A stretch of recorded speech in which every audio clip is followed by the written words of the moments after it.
only thing we can be sure of about the future is that it will be absolutely fantastic. 5, 4, 3, 2, 1.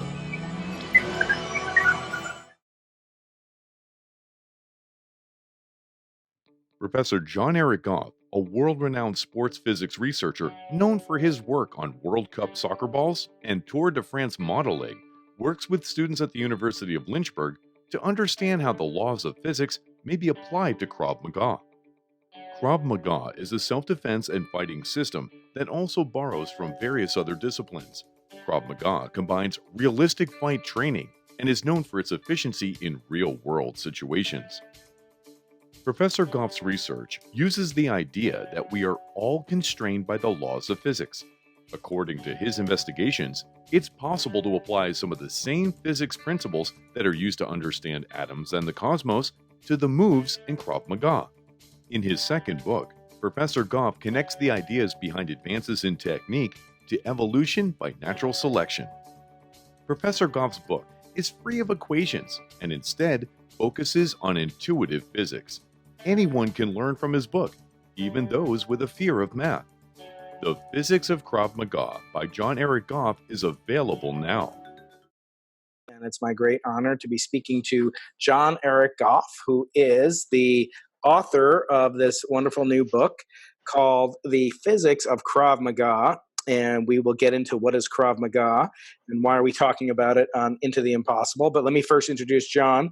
John is a professor and the chair of the physics department at the University of Lynchburg in Virginia. He's the author of Gold Medal Physics, The Science of Sports, and he holds a black belt in karate and a purple belt in Krav Maga. Now, John, first for our listeners maybe wondering, why are we talking about this strange Hebrew words called Krav Maga? Can you explain what is Krav Maga and why is it of possible interest to anyone in science? So Krav Maga is one of the fastest growing martial arts systems in the U.S. I think people are starting to notice the occasional billboard now with a Krav Maga advertisement. And in Hebrew, it means contact combat. And the idea is to combine many different disciplines from boxing to other forms of martial arts.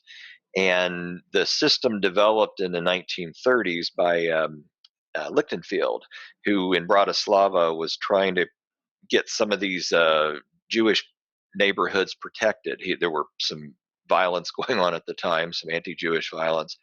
And it developed out of that desire to protect the neighborhoods. And the idea is to take several fighting techniques from all kinds of different systems and combine them into one really good system that emphasizes street fighting and up close and using offense and defense at the same time. So it's a pretty powerful system. It's quite fun to train in. Yeah, so a lot more people might be familiar with karate, which you're also a master, a black belt level practitioner of. I am only a yellow belt in Krav Maga, but I also practice it. And I found it invaluable to, kind of maintaining a healthy mind. I think part of being having a healthy mind is having a healthy body. And as you said, it's a lot more practical in some sense, or focused on tactics for actual combat, which is a little bit different than karate. And you make this distinction in your book. And I wonder if you could just explain a little bit, being such a high-level expert in both disciplines. Can you talk about what is the difference between karate, which people might be familiar with from the movies, and Krav Maga, which, as you say, is rapidly growing in popularity, but maybe less familiar to the listeners? So one of the things we do when we train in karate is we practice these very elegant katas. And kata in Japanese just means form. And the techniques are used in the katas, punches, kicks, all kinds of various spins. Various techniques are used to comprise the katas. But the idea is to do these things with enough repetition and enough in sequence that you might be able to use them in an actual fight.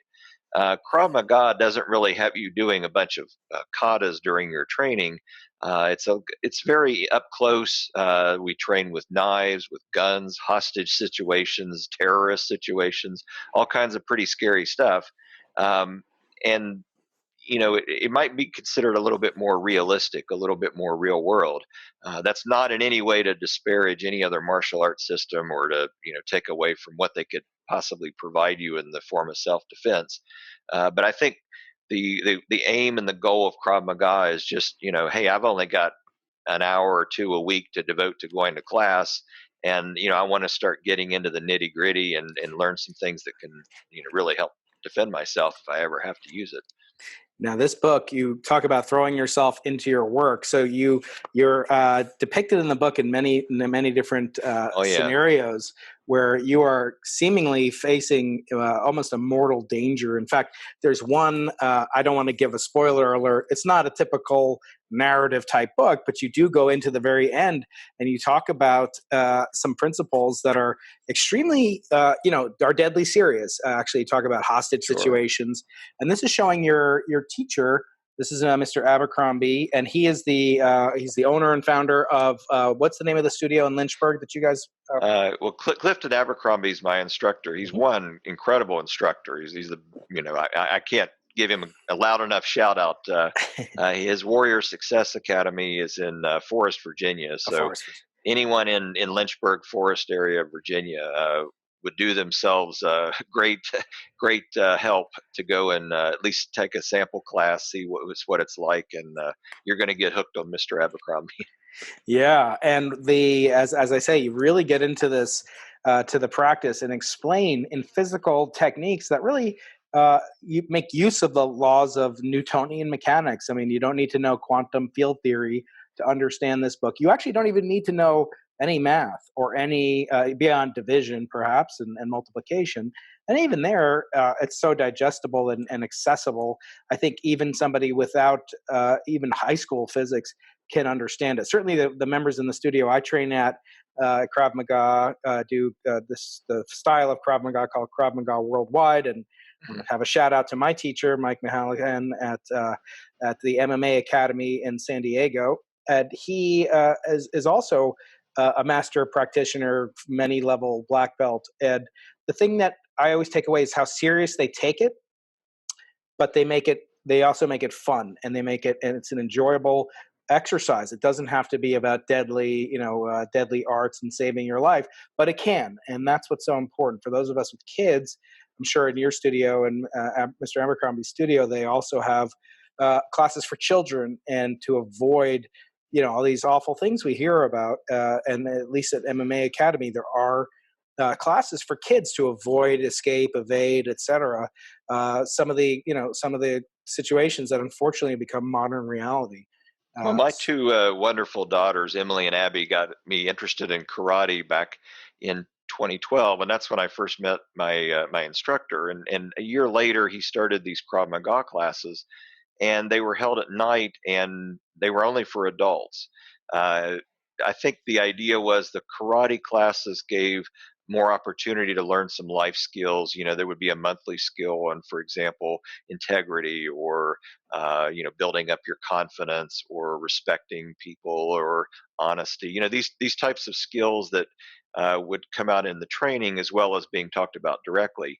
The evening classes, where we're using things like guns and knives and hostage situations, that I don't know that it was necessarily that we're trying to avoid scaring the kids, but we're trying to be a little bit more realistic, and maybe the language might pop out from time to time to make it even more realistic, but try to get the situation where we're training in an environment where we feel a little bit of stress. And I think that worked better without the younger kids. But certainly any a teenager, probably 16 or older, I think could easily take a Krav Maga class. Yeah.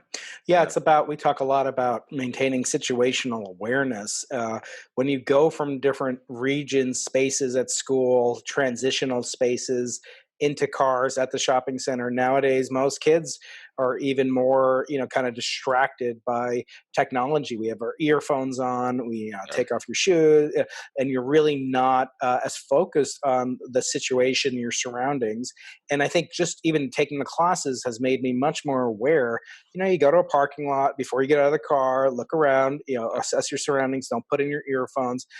just look around, not to be paranoid, but the way that you look for different exit routes, and have a plan. And that's what Krav That's Maga, right. the motto is get home safely. And I feel like your book, for as sort of a vector, to use a physics or Yeah. biological that it gets people interested into possible techniques that could save their life, but they may not be aware of how many physical principles they're employing as they do that. And as I say, you throw yourself so commendably into the work, and do stuff that I can't envision personally doing for my book. I had to go to the South Pole or whatever, but I didn't have to get punched in the face. And here's a picture of Oh yeah. Professor Goff getting his clock. Well, there's a cute story about that picture, because the lady who's punching me is Mhm. a colleague of mine now, Dr. Chris Foreman, who actually was a former student of mine. So she Oh, probably had a chance to take out a little frustration on an old grade or something that maybe she didn't like. But yeah, I mean, I was very curious to know what the headgear would provide in the form of perfection, what kind of acceleration my head would feel, and it felt about 4G's worth of acceleration. And that's not quite to the level of what you'd get as a concussion risk, but it's enough to ring your bell a little bit yeah.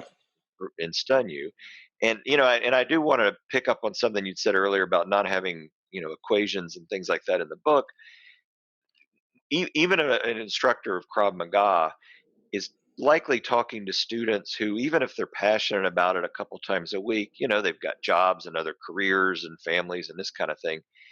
And the instructor realizes that the student is not likely to have the same level of passion and commitment and time to devote as the instructor is.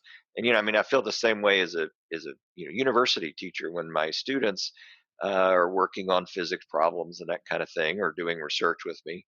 The idea is they're not all going to become university professors. They're not going to devote their lives into physics. So when you're teaching something like physics or teaching Krav Maga, I mean, you have to have a mindset that you want to provide somebody something very helpful in a half hour, whatever time frame you've got them, and not expect them to go off and have the same love and passion that you do for the field. So the really good instructors, and my instructor's one. I mean, he's got multiple black belts in all kinds of different disciplines, from Aikido and a karate and Krav Maga. And I mean, he's very dedicated to martial arts and trains in multiple fields, but he can take somebody who's middle aged, out of shape, not very flexible, and start doing things that you start gaining a little bit of confidence. That's right. And that's the idea behind teaching some physics principles in the book. Is I want to stay qualitative, and I want to stay conceptual, and I want to rely on something that I think is important, which is intuitive physics.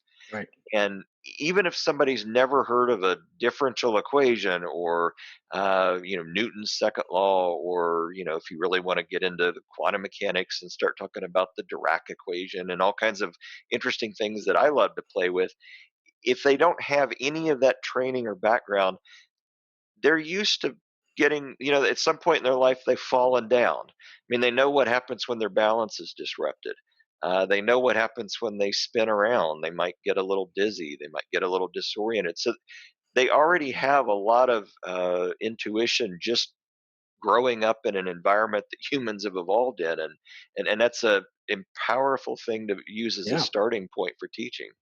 Yeah, you give really nice kind of analogs where you encourage the reader to sort of play along with you. In one case, you're talking about what is a horsepower. I mean, everybody Yep. hears what horsepower is, but not too many people have great appreciation. Is it a horse? Does it have something to do with some animal? And like, what does it have to do with me? But you get this example of going up a flight of stairs with your weight, carrying a certain amount of mass, and how quickly that's done, and it's extremely intuitive. And I think that's the thing that I want to get to. Just to turn to now, it's really how do the lessons learned from this book, how can we translate them into real world situations? Not necessarily, as I said, it has an intrinsic value for life and death, situational awareness, etc. But you mentioned a key word, which is confidence. And I feel like a lot of our students they don't take care of their bodies as well as they take care of their minds. And it's hard in college to make the time, with all the social pressures, with all the commitments, activities, et cetera, plus classes, to really have to take care of your body. But I think any kind of sport or martial art, especially, my daughters, I know you have daughters, and getting them into ways to just be aware, confident. And I think that translates, as I think Aristotle said, the ancient physicists, a sound mind is a sound body, and having, or a sound body leads to a sound mind. And I think they're sort of that nature, I think, can inspire people. And so I do see this as a vector to teaching people through something intuitive, that all you need is the book and your body, and you can learn these concepts that are relatively abstract unless you go to a physics lab and roll balls down inclined planes or what have you. So I think I definitely want to commend you on that. I do want to ask you, so you said it was your colleague who was punching you in the face here. Did she ever get tenure? Just curious. That decision's coming in a couple years. So. Okay, well, yeah, okay. Well, I wish her luck. I can't wait to see what she'll do to you after she gets tenure. Your next book. It's funny, the great sage Mike Tyson said, "Everybody has a plan until they get punched in the face." Yep. Now, I mean, when you have experienced these kinds of situations where the stress level, as you say, has amped up, have you noticed any translation through into your day job, which is, the chairman of a department is an extremely stressful job where you've got to work on all the elements that come into play, as you talk about in the book. It's not just being a good striker, a fighter. It's also being a good assistant and helping people train, because we all have to hold for people. We have to practice. Have you found any of the skills that are integral to Krav Maga translate into your day job? Sure. I mean, let me back up a second. I think if you think about the way we learn things, and setting aside multiple paragraphs of neuroscience that we'll avoid right now, there really are two ways that we learn things. You're either going to fill a hole in your brain that represents ignorance, or you've got something wrong and you want to correct it. And the questions or the comments that you want to get people to say, whether they're talking about science or training in martial arts or anything, is "I don't know," or "I am wrong." Right. And it has its genesis in honesty. And if you're confident enough to be wrong and to admit you're wrong, that opens the door wide open to learning something. And if you say, "I don't know something, I'm ignorant about something," well, now you can fill that void with a lot of information. You can go out and test things yourself. So when you're talking about all the different things that we teach in a physics setting, when I'm working with my research students and we're modeling the Tour de France every year, we're working on testing for the World Cup soccer balls that we do, for the balls that were used in Russia recently, and then back in Brazil. The teamwork and the humbleness that comes from saying, "I don't really understand how this works and I want to figure it out, I want to discover something." And then you take that into the classroom, and your instructor there is trying to teach you something, and you say, "I don't really understand this. I'm going to hold up my hand and get it my money's worth and say, we need to go through this again." And you do the same thing in class, or Right. you could do the same thing at a board meeting. I mean, you do the same thing interacting with colleagues or working in teamwork. If you can provide something to the team that's beneficial and helpful, and then somebody else says, "I don't understand," you have a little more respect for that person, because that person was listening to you, didn't quite follow what you had to say, had the nerve and confidence to say, I don't care if people think I'm ignorant about something or I didn't get something. I'm going to better myself and try to improve and my understanding." And you really develop respect for people who do that. Yeah, absolutely. And I feel like, these skills translate so well. And again, thank you for this wonderful book that will undoubtedly influence people to, if not explore Krav Maga per se, but to seek out ways to develop these tools and just really, as you say, fill in these lacunae in their in their own development, and that will translate. I always say that's the one force that's really difficult to measure. It's leverage. I mean, Yeah. you leverage these skills into the classroom, into the faculty meetings, into a board meeting. If you're an entrepreneur, we have a lot of listeners out there who do venture capital, who do do drug development, things completely different from Krav Maga or physics. And as I was reading your book, I felt like there were so many lessons that could actually form the basis of a self-help book, or surprisingly really translate far beyond the world of physics, but in particular to physics. So, for example, there's topics that I just highlighted in the book about fitness. So again, enhancing your fitness will lead to a more sound mind, I think, as well. Having balance, both maintaining your own balance, and as you talked about, like getting up after you fall down, things like that. Resiliency, and teaching people the skill of, you get knocked down. If you expect it, as Mike Tyson said, as I said a few minutes ago, you have a plan until you get punched in the face. Well, what do you do after that? Now you have a plan, right? Or now your plan has changed. So how do you implement that? You're a contractor, construction worker, things change. And that's part of what I say my job is, and I'm not a chairman of the department.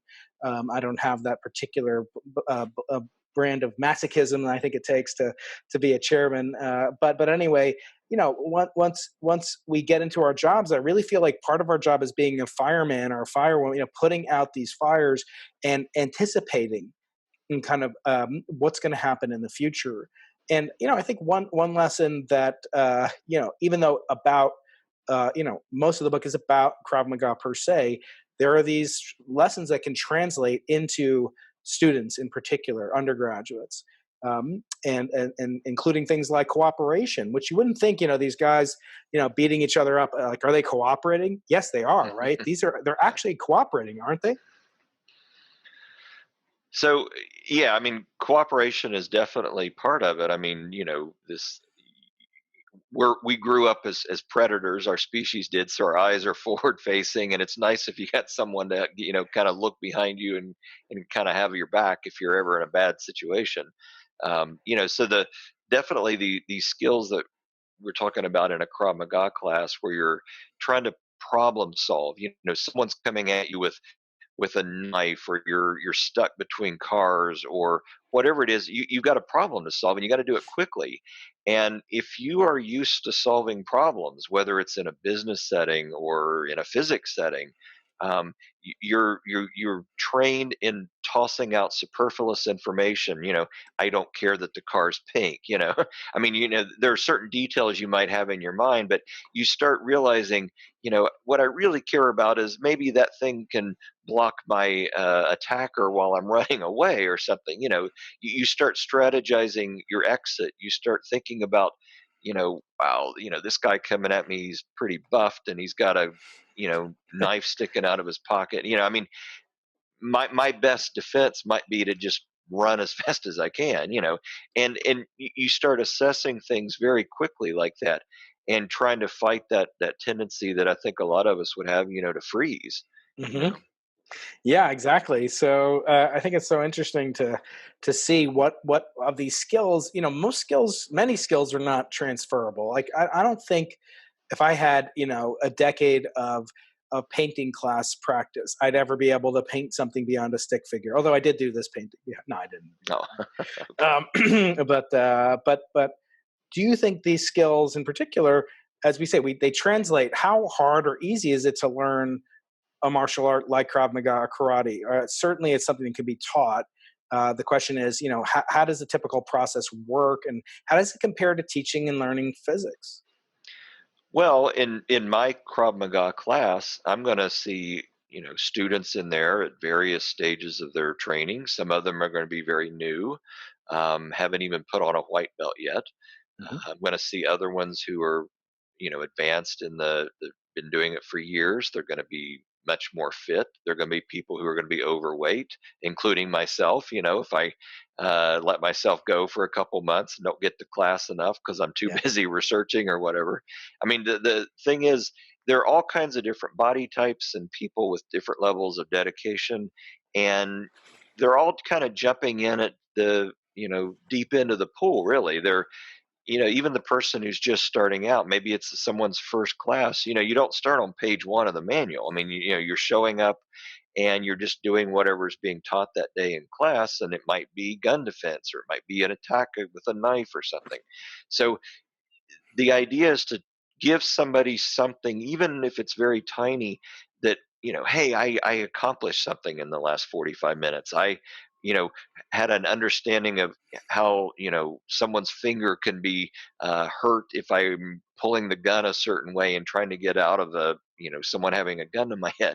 I mean, just something tiny. Doesn't mean you're going to go off after one class and be, the next Bruce Lee, but you're going to be able to at least start thinking in your mind, okay, I've got an option. I've got something to think about if, you know, you never want to be in a harrowing situation like that. But if you ever are, maybe you've got an option that can help you. Yeah, And that's it's the right. same thing in a physics class. I tell my students that all the time, the value of a liberal arts education. I mean, you've got to exercise your mind in many, many different ways, and it goes beyond physics. You've got to learn to communicate with people and convey ideas, and you've got to be able to structure and organize. Maybe you're setting up a meeting, maybe you're setting up a project with you're going to lead a team of employees doing something. I mean, there are certain things you got to think about, maybe even outside the box sometimes, that can be very helpful to you and very helpful to your team. Absolutely. Yeah. So speaking of of students and physics education, talk to me a little bit about Lynchburg, University of Lynchburg, and Sure. what it's known for, and what kind of programs that you have there for potential prospective undergrads. So we were founded in 1903. It's been a while. Not by any means the oldest of the universities in the U.S., but we were Lynchburg College until the summer of 2018, and we became University of Lynchburg. Uh, our current name is University of Lynchburg. Lynchburg's in South Central Virginia, beautiful part of Virginia. We've got great mountains and wooded areas and lakes and trails and all kinds of things you can do around here, and maybe about 3 hours drive from the beach. So it's a nice place to live and work. The university itself, stresses a liberal arts education. The physics major that we offer is rigorous. We have a small department, and the classes are small. I mean, we really get to know our students. And I take great pride in the sports physics research that I've been able to do here in the last 15 years, because I'm not working with massive budgets, but I'm working with colleagues in England and Japan, and now actually University of Vienna, and couple other colleagues in the U.S. And the experiences that you can get at a small college include, hands-on interactions with laboratory equipment with an instructor who's right there with you. You're not being taught by a graduate student.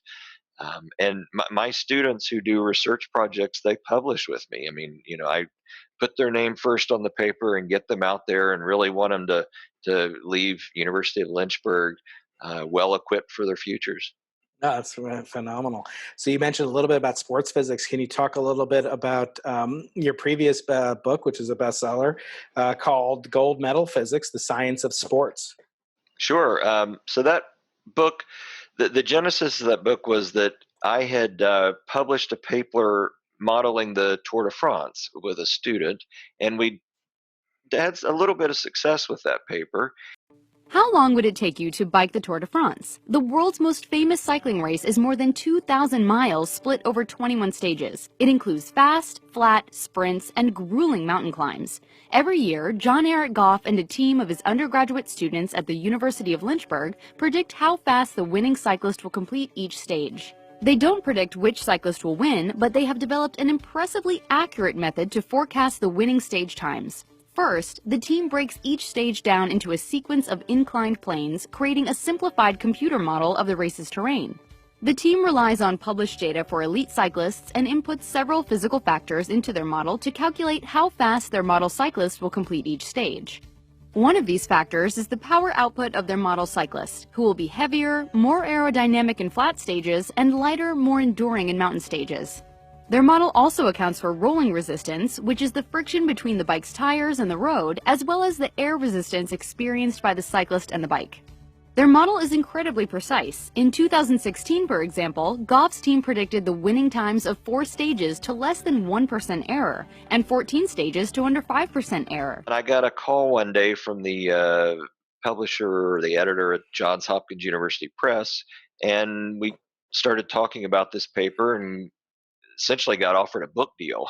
And I never really thought about writing a book, and I thought about putting some of these sports ideas into print.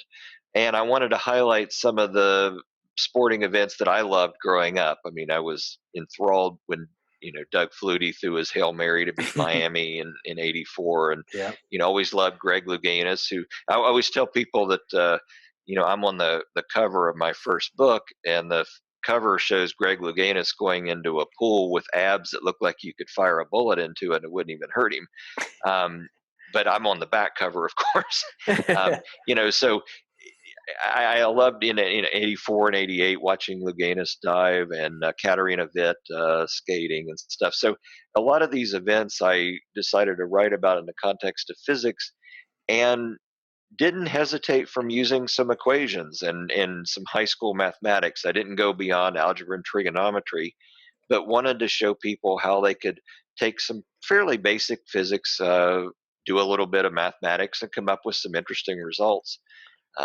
This second book, I really wanted the challenge of writing about physics from a purely conceptual point of view, and it's not in any way to insult people who've never really studied math or science. I'm not talking down to them. I can assure people that the crutch of using mathematics is very powerful, especially when you're right out of graduate school. You can point to an equation and there's safety there because they're well obeyed rules, and you don't have to think of analogies and all this thing. But when you're really trying to talk to the general public, and I really tried to put science on the sports pages in my career, you want to be able to convey, science is a fantastic tool for helping us understand the world. And it's not just sports. I mean, it's anything. Yeah. We're living longer, we're enjoying our lives more because of what science has been able to provide us. And the idea is that you can learn just a couple of basic ideas that the laws of physics completely constrain all of us. And when you're trying to write purely conceptual physics and trying to think of analogies, it's not talking down at all to anybody. It's trying to say, I want to connect with you in a way that shows that I care. I mean, I'm trying to find something that will relate to your life. Whether it's tightening a lug wrench on a car, or sitting down and having a pint after class. I mean, just being able to connect with people, because I'm no better than anybody else just because I'm a physicist, and Right. my instructor may not be able to play with mathematics and the equations of physics and things like that, but his intuitive physics is phenomenal. I mean, he won't have the vocabulary of a physicist when describing a certain move, but I can watch sometimes in awe at the ability to describe what a certain technique is doing, because all the physics is there. And I felt like when I was writing the book, I was just kind of taking a lot of things I learned from him and just kind of sprinkling some of the ideas of physics just to kind of make it a little bit more concrete, from the way a scientist would describe it. Right. But that's the goal. So that was kind of the transition from the first book to the second book. Oh, that's great. Well, we're going to finish up soon. I know you've got a busy schedule to keep as chair. Any things that you'd like to refer the listeners to? I hope that we can have you back on maybe this summer for the Summer Olympics. We can Sure. discuss gold medal physics. Until then, any other things you'd like to bring to the listeners' attention while we have a few minutes remaining? Well, certainly anybody watching this with college age kids, University of Lynchburg is a great place to study. It's a great place to live, and it's a great place to work. Uh, I am not shy at all about telling my kids in the first year class, if you are really interested in something and you want to get involved in research, we'll do it. I mean, I've gotten kids going into research the summer after their first year. So, the idea is, hey, you may not know all the physics you need, but if you have a passion to do something, we're going to make that thing, blow up. I mean, we're going to do Yeah. something fantastic with it. So, Yeah, and you might get a chance to live out every student's dream of punching their professor in the face. John. Sure. we might temper that a little bit. That's right. Maybe your next book should be the physics of making pasta or something. A little less contact. Yeah. But I commend you so highly on this wonderful book. John Eric Goff, best-selling author of Gold Medal Physics, as well as the Physics of Krav Maga. Can't wait to have you back on again, John. Thank you so much for introducing us to your wonderful university and to the research that you guys are so heavily invested in. Thank you so much, and we hope to talk to you again soon. Thank you, Brian. I really enjoyed it.